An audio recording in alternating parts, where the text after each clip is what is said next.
So, we're in the series. That's a little bit awkward, I'll grant you. But for the most part, I feel like it's not been too awkward, right? How many of you would say it's not as awkward as I thought it would be when we started this? Good. The others of you, it doesn't matter. Your opinion doesn't count. So we're in the middle of this series. Actually, we're at the end of the series. This is the last week. So for those of you who are like, okay, I'm tired. This was a 4-weeker. So usually our series are like 3 weeks on average. Sometimes they're 4, sometimes they're 5, sometimes they're 2, and sometimes they're 1. But most of the time, they're closer to the 3 number, and this is the 4th and final installment of this series. So can we get a round of applause for that? Yes, it's good. So let me ask you a question. How does the idea of talking about dating sound? Hey, it's better than what we talked about last week, right? How many of you are excited by the idea that we get to talk about dating this morning? Yay! It's even though some of you, I know, you're not dating anybody right now, or maybe there's rules against you dating in the house, or maybe you're dating someone secretly because of the rule that you're not allowed to date. I get it. I was your age, not encouraging it. I'm just saying I understand where you're coming from, those of you who may be in that final category. But the reality is that all of us, hopefully someday, desire to date somebody, and so whether you're there yet or not, it's a pretty good idea to talk about things before you get to that point. Like it's a good idea to talk about driving before you actually get behind the wheel of a car and learn how to drive, right? It's good to know the ideas about it before you start actually doing it because, you could be a danger to yourself and others. The same is true when it comes to dating. Like it's a pretty good idea to talk about it even before you're there if you're not quite there yet. And if you are there, then this will be just really good information for you. But no matter how you feel about dating, or any of the stuff that we've been talking about during this series, it's important that we don't just skip over it because there's lots of things about this idea and about this topic that our culture gets wrong, that we see depicted in the movies, and it's just not quite the way it should be. Some of us, we probably have an idea about what dating is supposed to look like. How many of you would say you've seen enough role models in your life, you know what dating should look like, or you know somebody who's married, or like you have family friends and you've seen dating relationships or marital relationships lived out. And so you kind of have an idea of what we're talking about this morning. Some of you, maybe you feel like you have the perfect idea of it. And some of you are perfectly fine just accepting the fact that you don't have any idea what it's supposed to be like. And that's okay, because right now we're going to start at level 0. We're going to start from scratch and pretend like none of you know anything, even though I know some of you are really smart and you know a lot about this already. So, would you participate in a little activity with me? Let's stand up, and I'm going to say something, and I want you to tell me whether or not you think this is the perfect dating relationship scenario. Okay, so if you think this is a good idea, you're going to head over to your left, this side of the stage, or if you think it's a bad idea, you're going to come over to the right. I'm going to give you some ideas of what a dating relationship looks like. You tell me if that's realistic or not, okay? Real over here, not realistic over here. So a perfect relationship is one where they get along with all of our friends. The person you're dating gets along with all of our friends. Yes, that's true over here. No, that's not true over here. And this is your idea of a good dating relationship. A perfect dating relationship is one where they get along with all of our friends. A perfect dating relationship. I'll leave it up to interpretation for you. Okay? This one actually surprises me a little bit. Okay, what if you were to phrase the question your way, how would you answer? Should your perfect dating partner get along with all your friends? Okay, does that change some of your answers? Okay. So you kind of get how I'm setting this up. I'm going to start each phrase with a perfect dating relationship would, XYZ, and you have to go. So most of you would say, okay, good. That's good. That's what I was hoping most of you would say. It's kind of surprised when you didn't. Okay, a perfect relationship is one where both look like the Instagram models and take the best couple photos. Yes, no. Okay. You're not superficial, okay? It's good if you want to take good couple photos. Okay, way to stand strong. Okay, a perfect relationship is one where we enjoy the same activities, like sports or whatever. Doesn't have to be sports. You started walking, then it stopped when I said sports. Should, yes, over here. No, over there. Okay? A perfect relationship is one where our longest Snapchat streak is with that special someone.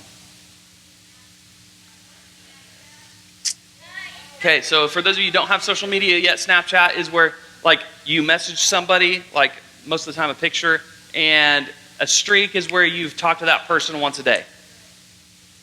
So like your longest streak, you talk to that person every day. That person with the longest streak is the person you're dating.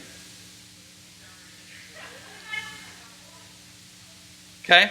How about this? A perfect relationship is one where we're never jealous of the person they're sitting next to in math class. Not trick questions. Some of you said that would just be petty. Can't pick the middle.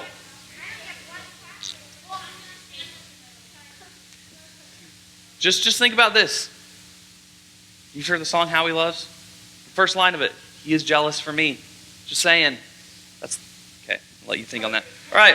A perfect relationship is one where we have dinner at their house with their parents and everything is just peachy. Yes, no. If the idea of sitting at a dinner table with the father of the person you're dating, and maybe he has a shotgun under the table, if that terrifies you, then maybe this isn't the question for you. Okay, how about this? A perfect relationship is one where we get to hang out whenever we want outside of school.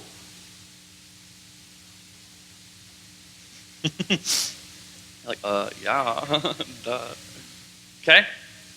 A perfect relationship is one where we laugh at the same things. A perfect relationship is one where we laugh at the same things. You got the same sense of humor.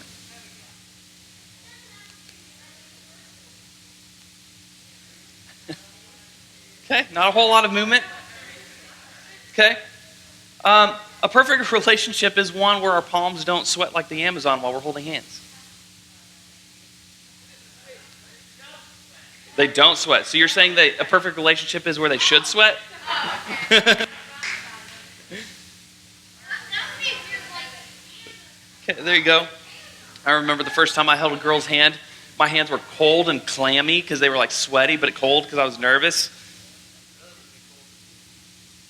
And then it was like, do we do this or do we do this? Like there's let's pinkies. Like that was okay. All right, a perfect relationship is one where we both make the best couple TikTok videos for everyone to see. TikTok's the worst.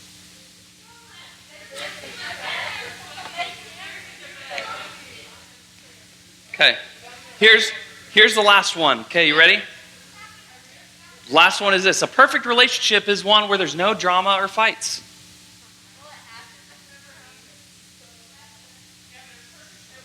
A perfect relationship is one where you don't have any drama or fights.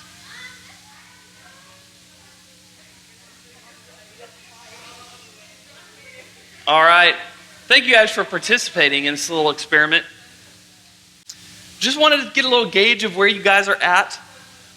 I refrained from commenting on many of those. I will say on the last one, though, a perfect relationship is not one where you don't silently just get along all the time.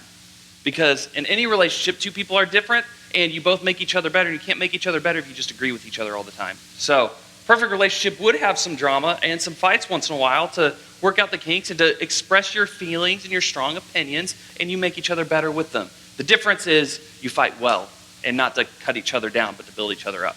You fight for each other. Well, I'll let you talk with a small group leader about that later. All right, so here's the reality. When we think about dating, we focus a lot on what we want the relationship to look like. Would you guys say that's fair? When we think about dating, we think about a lot like what the relationship should look like or what we want from a relationship. And I do think that's fair. We think about who we want to date, but often we forget probably the most important predecessor to that question, and that is we often forget to ask what we should be focusing on before we even start dating.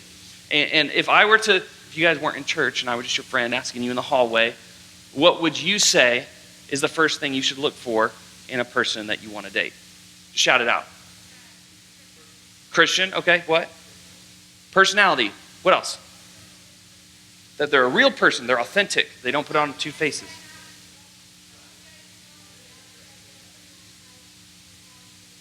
Yeah, so you judge what's on the inside, not just the outside. Anything else? The guys are answering. You answered. Good sense of humor, something that you're looking for. You forgot strappingly good looking, right? Easy on the eyes, good hygiene. Yes, amen. And what was that? Ask if they what? If they're jealous of others? Oh, if they're a good artist. Gotcha. Okay, yeah. All good things. It's important to answer those questions, but now let's say you're not talking to your friend in the hallway and you're talking to me at church and you have to give a Jesus answer. What would your Jesus answer be? What you're looking for? Same thing? How about this? This is kind of a trick question.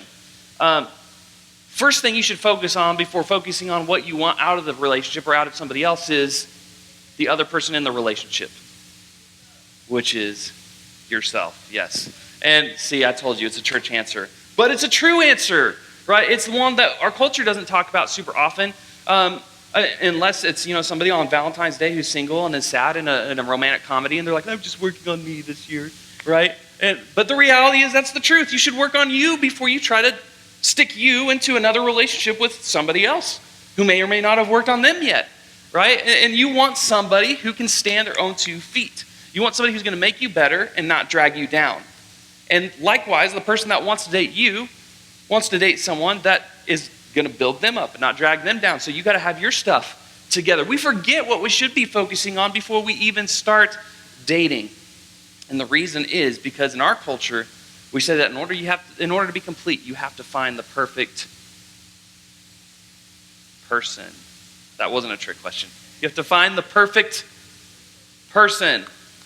The reality is, the better answer is you have to be the perfect person. Not that any of us can ever be perfect, but when it comes to dating relationships, many of us have lots of places that we look. We look to Google, we look to YouTube, we have the celebrity couples that some of us laugh at but secretly wish that we had that kind of relationship. There's the influencers or the YouTubers that you see. They've got the perfect family vlogs or whatever it is.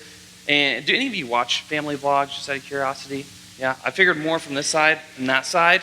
But I talk to a lot of high schoolers do. So that's why I ask you guys. So a lot of times we see examples and we get this idea of what it should be, but where do we actually go to for help? And because we're in church, we're going to give the church answer, which I think is the right answer, obviously, and that is the Bible. And we're going to look to what Paul had to say to the church in Corinth when he was writing to them about these kinds of things. He was writing about all kinds of relationships and how they should relate to one another and how they should live their lives in a way that honors Jesus while they're trying to follow Jesus. And this is right as the church was starting out. So Paul writes to the church in Corinth in chapter 13, and he says this. He says, love is patient and kind. If you've grown up in church, you probably heard this verse, so don't tune out.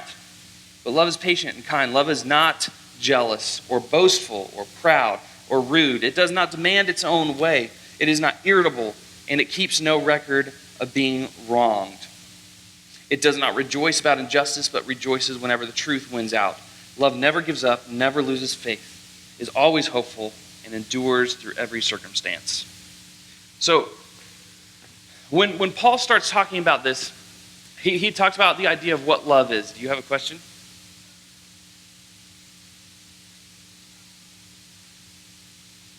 That's awesome. That's great. That'll give you some good background info on all the stuff that he writes, because he writes a lot. He says he's reading a lot about the book of, or about Paul, the apostle, so that's really good. But when Paul talks about what love is like, it looks like it's patient and it's kind and all those kinds of things that we just read, and that's good, because when we're dating, we're looking for someone to spend the rest of our life with, or we're learning who we don't want to spend the rest of our life with, right? Dating is a process, and you don't ever just date to date for fun. That's why, hopefully, relationships end in marriage, because that's the purpose of dating. But when it comes to dating and this idea of love, often we're thinking about what we want the other person to be. We want the other person to be really patient. We want the other person to be kind. We want the other person to not keep a record of all the times we've messed up, right? But often we don't turn that around on ourselves and think about our own perspective and our own actions. And we need to stop and look at ourselves. Are we the most patient? Are we irritable? Do we keep a record of wrongs? Maybe we don't say it out loud. And this can be true with friendships, with family relationships, or with dating relationships. But do we kind of hold people accountable for something that they've done in the past rather than forgiving them and trying to love them anyway? And the same is true in our dating relationships. No matter if you choose to date or not, one step that you can always take towards becoming a better person is to live out these things. You always want to become a better person regardless of whether or not you're dating. But if you do plan to date in the future, then this is really important that we work on ourselves first and not just expect the other person to fix everything. And so, am I patient? Am I kind? Am I irritable easily? Do I hold grudges against people? Do I always endure? That means I push through and persevere even when the going gets tough. Or do I just give up? What kind of person are you? Are you the kind of person, as Andy Stanley would say, are you the kind of person that the person you're looking for is looking for? And I love that phrase, that ideology, because the reality is we don't think about that very often. You know, and one of the steps that you can take towards becoming the person that the person you're looking for is by some of the things we talked about all this series about practicing sexual integrity, which is, do you guys remember what this was? It was choosing to respond to the sexual things that we think or feel or desire in a way that respects ourselves, others, and God. So when we practice love, when we practice sexual integrity, that's all working on ourselves. That's preparing ourselves to be the person that the person we're looking for is looking for. And basically, that's the bottom line of the last message of this series is when considering all these things that may be awkward when it comes to relationships and romantic relationships, at the bottom line, you got to focus on becoming loved before looking for love. You got to focus on becoming loved before looking for love. Because if you try to find love, and think about it, if you find the perfect person, the person you want to spend the rest of your life with, are they going to look at you and see the person that they want to spend the rest of their life with? Because if you find the perfect person too early and you haven't worked on you, you could potentially be pushing that person away. And you don't want to get to that point where you're ready to date, but they don't want to date you. And so focus on being loved before finding love. So how can we do this? First, I think we should just, because if we take a big list of things, how many of you are list people, by the way? You operate on lists. You got to write things down in a planner, and then you like to check them off, or maybe the notes section of your phone to be modern. You like to write things down. You have lists. I've got like 2, one that came on the phone, but 2 that I use. List organizers, and one of them is for detailed lists, and one of them is just for checking off lists. And so, sorry to bore you there. You may not be a list person, but some people are. It's okay, I'm just making fun of you. Maybe yawn a little quieter next time, though. So, when we think about lists, sometimes if we look at a list, it's overwhelming. How many of you know you got to get stuff done, but the minute you look at your list, you're like, YouTube. And then you decide, like, I'll just do that later, right?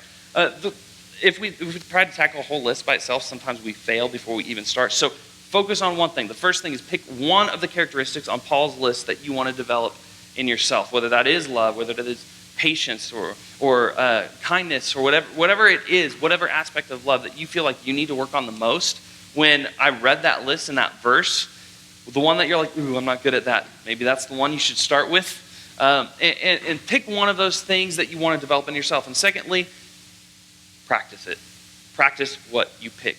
Because you can pick one of those things and just think about it really hard, but then do nothing with it, and then you've not done anything with yourself. So pick it, but then practice what you pick. And that's really just try one thing a month, maybe. Maybe March is coming up, and the month of March is all about patience. Patience for spring. Patience for the people that you now have to share the hallway with now that we're all going back on a regular basis. Patience with your teachers who are adjusting to the new schedules. Patience with your family who is also adjusting and who also sometimes gets on your nerves. Patience with the people around you. Maybe March is the month of patience. Maybe you get to April and you focus more on kindness because you're really good at holding your tongue and being patient but you're not very kind with people, and so you walk away before you get unkind. Maybe it's intentionally going out of your way to be kind to somebody. And pick something, work on it for a while, and then move on to the next. And before you know it, you'll have to start back over because you realize there's more that you have to work on. And that's the journey of life. But it's good, and that's working on yourself. So focus on being love before finding it. It's never too late or too early to become the person that God created you to be. Oftentimes, I remember being your guys' age, thinking like, oh, well, I can't really do much. Or, well, God will use me when I grow up. The reality is God wants to use you now, and one of the ways he can start using you now is by pruning you to be the person that he wants you to be eventually, by working on the person that you are now, so that when eventually gets here, you're that person. So I know thinking ahead is not always our strongest suit, but it's never too early to become the person that God created you to be. So as you guys get ready to go to your small groups, what's one characteristic you want to develop in yourself?